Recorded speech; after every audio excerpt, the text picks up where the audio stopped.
Olá, não estranha minha camisa verde, não virei a casaca, continuo Flamengo.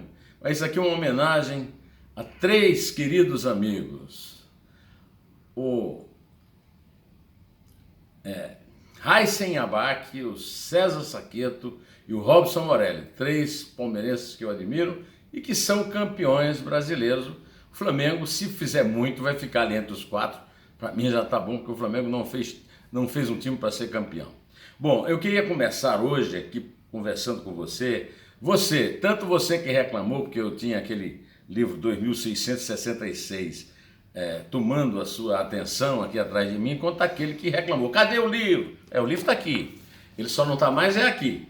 Ali atrás não, eu não botei nenhum livro que chamasse mais atenção do que a minha palavra, para poder você prestar mais atenção em mim, ou no que eu estou falando, do que está atrás de mim na minha estante. De qualquer maneira, se você quiser mesmo, se você gosta dos vídeos que eu faço, dá logo um like aí, para não esquecer, como diz um que me escreveu hoje aí, fazendo um comentário, né? E hoje eu vou começar aqui registrando uma reportagem do Estadão a respeito da renovação na política brasileira nessa eleição. Essa eleição, ao contrário dos que perderam, que vivem dizendo que é uma celebração do fascismo, uma adesão do Brasil a Trump e ao neofascismo e tal. Não, foi uma eleição muito democrática, uma grande celebração democrática, um verdadeiro peito à liberdade e à democracia no Brasil.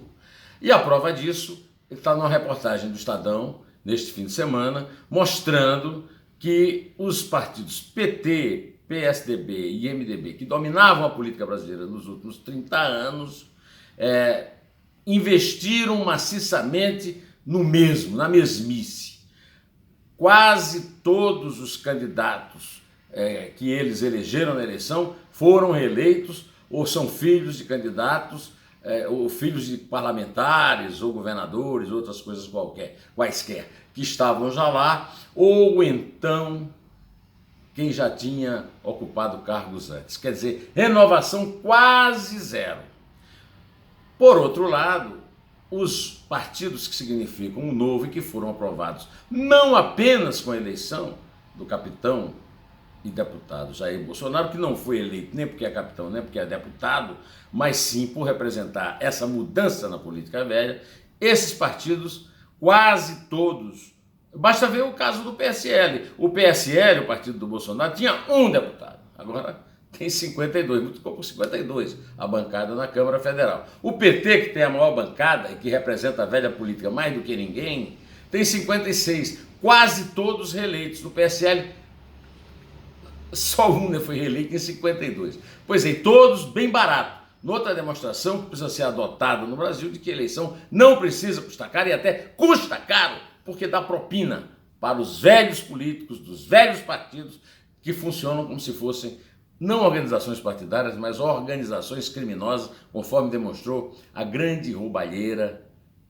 que foi detectada pela Operação Lava Jato e outras nos desgovernos do PT, que terminam agora com o meio governo do MDB de Michel Temer. Pois bem, isso aí tem sido combatido pelos Nostradamus de feira, né? Aparecem agora profetas, Cassandras, videntes do mal, né? O cientista político Marcos Nobre, que eu respeito muito, leio os textos dele lá no Valor, escreveu um artigo no jornal espanhol El País, que é um jornal francamente em franca oposição contra o governo brasileiro, não sei porquê, é um jornal socialista, mas o que é que o Brasil tem a ver com um jornal espanhol, não é verdade? Pois bem, publicou um artigo dizendo que o Brasil, o governo Bolsonaro terá 2 anos, ou seja, a duração do governo Dilma. O que é que o autoriza a dizer isso? Ele recebeu uma inspiração do Nostradamus, do profeta Elias, né, com seus carros com rodas de fogo.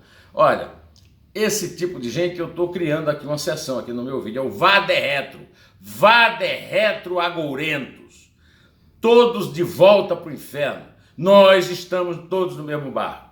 Nós, o pessoal que está no governo Bolsonaro, os 58 milhões de eleitores que votaram nele, os que não votaram, seja quais forem, de qualquer partido, todos estão no mesmo barco. E se o Brasil afundar em mais uma crise política, todos afogaremos e naufragaremos juntos, principalmente as pessoas, os desempregados, 12 milhões de desempregados, com os quais eu cruzo todos os dias nas calçadas. Esta noite houve uma tempestade aqui em São Paulo e posso imaginar como sofrem os pulmões dessas pessoas nas calçadas, porque não tem um teto, porque não tem um emprego. E os trabalhadores, né? Depois eu vou lhe falar desses trabalhadores, que agora, seguindo aqui o nosso roteiro, eu vou lhe falar um post que o meu amigo Marcelo de Moraes, do BR-18 lá do Estadão, escreveu hoje dizendo que não há dúvidas de que o Bolsonaro está montando uma sólida equipe econômica. Ele usou essa palavra, sólida. O Marcelo não é suspeito de ser bolsonarista, não. O Marcelo é o contrário, viu? É do outro lado. O Marcelo está do meu lado no Flamengo. Ele é Flamengo e sofreu muito ontem com o time que está em segundo lugar, numa partida com o horroroso time do Sport, e para vencer só foi mesmo com a ajuda de Deus, né? Só Deus na causa, e Deus é mais. Pois é, então o Marcelo disse que a equipe é sólida, e é. Esta manhã eu acordei com a notícia de que Roberto Castelo Branco será o presidente da Petrobras. Ninguém vai nem dizer que falta título acadêmico a ele, porque não falta. Mas você vai dizer, não, mas você sugeriu aqui manter o Ivan Monteiro. Eu sou entusiasta do trabalho do Pedro Parente e do Ivan Monteiro, que foi levado lá pelo Ademir Bendino, mas foi abençoado pelo Pedro Parente, que, quando saiu, o indicou para a presidência da Petrobras. O Paulo Guedes diz hoje no noticiário que o convidou. Ele não quis ficar porque ele disse que se desgastou muito lá na Petrobras com o trabalho de recuperação da empresa. E eu posso imaginar como. Eu posso imaginar as resistências que ele sofreu e que vai sofrer até o dia 31 de dezembro lá na Petrobras, mas já está sendo cotado para ser o presidente do Banco do Brasil. Eu quero aproveitar aqui, muita gente me pergunta qual é a minha opinião sobre o Joaquim Levy. Joaquim Levy foi indicado pelo Paulo Guedes e aceito pelo Bolsonaro para ser presidente do BNDES. A presidência do BNDES é um cargo difícil e é muito importante que tenha sido escolhido um bom nome. O BNDES tem uma caixa preta terrível de financiamento, de propinas de empreiteiras e de financiamento de ditaduras na África. Esta é a herança do PT, de Porto de Mariel em Cuba, de bolivarianos, olha, de todas as espécies de malfeitos. É preciso que essa caixa seja aberta. Imaginou-se até que ela seria aberta com o depoimento do Joesley Batista, mas o Joesley não contou como é que ele era um açougueiro de duas portas e virou o dono de uma empresa que controla 80% da proteína animal no mundo. Então cabe agora a Joaquim Levy. Joaquim Levy foi secretário da Fazenda do Sérgio Porto. Sérgio Porto é o maior ladrão do país. O Joaquim Levy não tem nenhuma acusação de ser o maior ladrão. O Joaquim Levy foi ministro da Fazenda de Dilma, e Dilma foi por cadafalso no impeachment. Joaquim Levy não tem nada com isso. São problemas que vêm de outras, da administração do Lula, mas principalmente do fato de a presidente Dilma ter sido o chefe de Estado no Brasil mais burro de todos os tempos. O mais baixo quociente de inteligência do Brasil desde Tomé de Souza. O Joaquim Levy, ele é tão capacitado para o cargo, primeiro que ninguém contestou, ninguém no mercado, eu digo, né? E segundo, porque ele era diretor financeiro do Banco do Mundial e vai sair de lá para presidir o BNDES. E todos nós estamos no barco e todos nós torcemos para que ele dê certo e, sobretudo, todos nós torcemos para ele abrir a caixa de Pandora do BNDES. Olha, para completar essa pequena conversa com você de todo dia, eu queria comentar também o absurdo que foi a vinda do trabalhador da Zona Sul de São Paulo para o trabalho. Nesta manhã de segunda-feira enforcada, entre o domingo, que completou o feriado da República, e a terça-feira, que inaugurará amanhã o o feriado da Consciência Negra em São Paulo.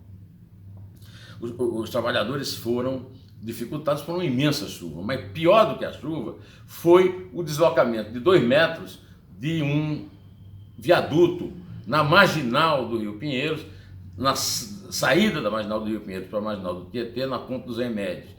Não foi a Ponte dos Remédios, mas a ponte que vinha da marginal do Pinheiros. Olha, isso aí não é um acidente, isso não é uma ocorrência fortuita, não. Isso é consequência de péssima administração provocada por desleixo, desinteresse e desumanidade de gestores públicos e de técnicos, burocratas da Prefeitura de São Paulo, de todos os partidos, PSDB, PSD, PSDB do Serra, do Covas, do Dória, né? PSD do Kassab, MDB de Marta Suplicy, todos são corresponsáveis no desleixo e na desumanidade que levou o trabalhador hoje a sofrer mais do que o comum no transporte para casa. Em nome desses trabalhadores, em nome dos desempregados que levaram essa chuva, estão levando, que ainda está chovendo, enquanto eu gravo aqui, eu quero desejar um vá de retro agorentos. Mandar esse pessoal que está agorando aí, esses Nostradamus de Feira Livre, todos para o inferno de onde eles não deviam ter saído. Porque nós precisamos que o Brasil sobreviva e nós precisamos de um governo de no mínimo 4 anos para atender o apelo da grande maioria. Essa gente não caiu a ficha ainda de que essa gente ainda... Eles perderam, vocês perderam, babacas. Então não venha com essa história de resistência. Aliás, gostei bastante de uma coisa da entrevista que o Cid Gomes, ex-governador do Ceará, senador eleito, irmão do Ciro Gomes, deu ao Estadão. É quando ele fala em oposição, em democracia há oposição. Resistência é a ditadura e não há ditadura. Quem previu ditadura, dançou. Não há ditadura nem haverá. Houve a maior consagração da democracia na história do Brasil nesta eleição. E essa eleição, felizmente, enterrou a velha política. Está enterrando, ele ainda está lá sobrevivendo, né? Pois é, então eu quero pedir muito que você me faça um favor, como eu já falei no começo. Se você não fez isso no começo, faça agora. Você dê um like, você se inscreva no meu canal. Eu estou aí com 110 mil, é uma honra, uma alegria para mim. Muita gente comemorando ainda, uma alegria maior nos comentários. E toque o sininho, porque aí você será avisado de que eu gravei, de que eu publiquei um vídeo aqui. Além do mais, depois de ver o vídeo, você pode me seguir. De segunda a sexta, às 6 horas da manhã, eu faço um comentário no podcast mais acessado de notícias no Brasil, que é o Estadão Notícias. Aí às 7h30 eu entro no ar, como já entrei hoje, com Raíssen Abac, campeão brasileiro, Carolina Ercolim sofrendo com o Corinthians, o Alexandre Garcia, Eliane Cantanhede, Gustavo Loyola, na Rádio Eldorado 107.3, e para quem não é de São Paulo, Eldorado, @estadal.com.net. Diariamente também estou no meu site, pessoal, Estação Neumann, www.neumann.com.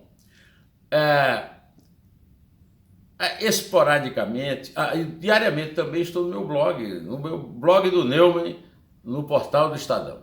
Esporadicamente estou no programa Estadão às 5, que é gravado às 5 horas da tarde e retransmitido também aqui no YouTube,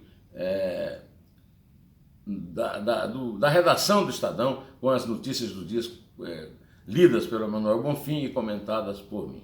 Conto com você, me acompanhe sempre que você puder e que eu vou estar aqui sempre tentando contentá-lo, viu? Tentando trazer-lhe coisas sérias para conversar sobre a política e opiniões minhas. Opinião, não sou dono da verdade não, repito, opinião. Bom, direto ao assunto, em pé e Deus é mais.